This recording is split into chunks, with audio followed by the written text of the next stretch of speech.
Україна не Корея. Книгу із такою назвою міг би написати президент Володимир Зеленський у відповідь на пропозиції, які лунають як зі Сходу, так і з Заходу, в контексті можливого сценарію припинення війни в Україні за так званим корейським варіантом. Тонкі і обізнані гравці в геополітику абсолютно не переймаються тим, що ані обставини, критерії або, саме головне, контекст ще часів закінчення Другої світової війни абсолютно не відповідають сьогоднішній агресії Росії проти України. Чому так відбувається? Давайте розбиратись. Мене звати Олександр Войт, і це мої чергові 15 хвилин з історії. Розділити Корею навпіл Кремль і Білий дім домовились одразу після перемоги над нацистською Німеччиною. На конференції у Потсдамі у 1945-му, де вирішували майбутнє Німеччини, мироустрій під наглядом ООН і план з розгрому Японії. Формулу «нічого про Корею без Кореї» тоді ще не вигадали. Та й Корею, яка була десятки років під окупацією японців, ніхто не думав і питати. Не було у кого. Але погодьтеся, така формула корейцям мала б теж сподобатись. Фактично, ділили півострів так, як до того ділили Німеччину, і ніби та була однією із країн-союзників Гітлера, з окупаційною адміністрацією, комендатурами і всім асортиментом переможців, а не як поневолену країну. Зрештою, внаслідок наступу на японську армію, яка тримала оборону на півострові у 1945 році, Сталін почав займати територію на півночі, а американські війська починали підніматись з півдня.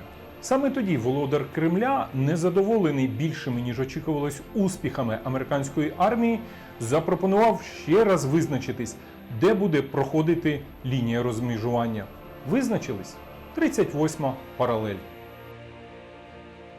Поки об'єднані нації думали, як провести демократичні вибори на півострові, а згодом і об'єднати дві території в одну країну, Москва не гаяла часу. І одразу, зайнявши свою зону на півночі, утворила там Корейську Народно-Демократичну Республіку на чолі з капітаном Червоної армії товаришем Кім Ір Сеном.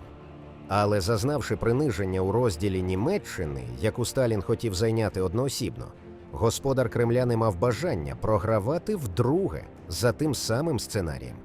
Проте розпочинати бойові дії із захоплення Корейського півдня Сталін не поспішав. Він чекав на бомбу – ядерну бомбу, яка у Радянському Союзі, на відміну від Сполучених Штатів, з'явилася трохи запізно. Така пересторога з боку Сталіна була абсолютно виправданою. У розпал бойових дій командувач американськими військами генерал Дуглас МакАртур запропонував використати ядерну зброю, аби вивести з гри Китай.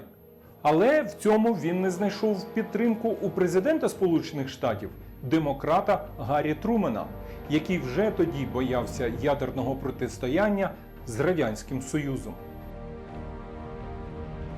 Отже, у 1950 році, за рік після вдалих випробувань радянської ядерної зброї, у Пхеньяні отримали команду з Кремля. Вперед! Молода і амбітна Організація Об'єднаних Націй спробувала придушити комуністичну агресію Кіма у зародку. Радбезу ООН знадобилися лічені години задля того, аби ухвалити резолюцію, яка надавала мандат на введення до Кореї миротворців з 16 країн на чолі з американською армією, якій, зокрема, допомагали армії Британії, Франції, Бельгії, Австралії та навіть Люксембургу. На той час Радянський Союз ще не навчився правильно використовувати право вето у Радбезі ООН.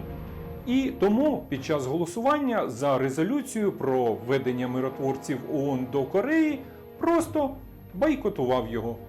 Що ж, тепер ми знаємо, у кого Віктор Орбан навчився обирати правильний час для пиття кави. Найкраще вона смакує під час голосування. Війна тривала 3 роки, за які Південь і Північ досягали значних успіхів і підступалися до обох столиць Пхеньяну та Сеулу. Загалом у конфлікті, в якому одночасно брало участь понад 1 мільйон вояків з кожної сторони, було втрачено понад 4 мільйони життів, з яких щонайменше 2 мільйони були мирними жителями. Тут не можна не згадати про роль чисельних іноземних військ, які докорінно змінювали ситуацію. Американці, як головна сила військ ООН, відбили наступ комуністів біля Пусану за крок від поразки Півдня через пару місяців від початку війни. А 250 000 китайських добровольців МАО восени 1950-го запобігли розгрому влади комуністів на півночі.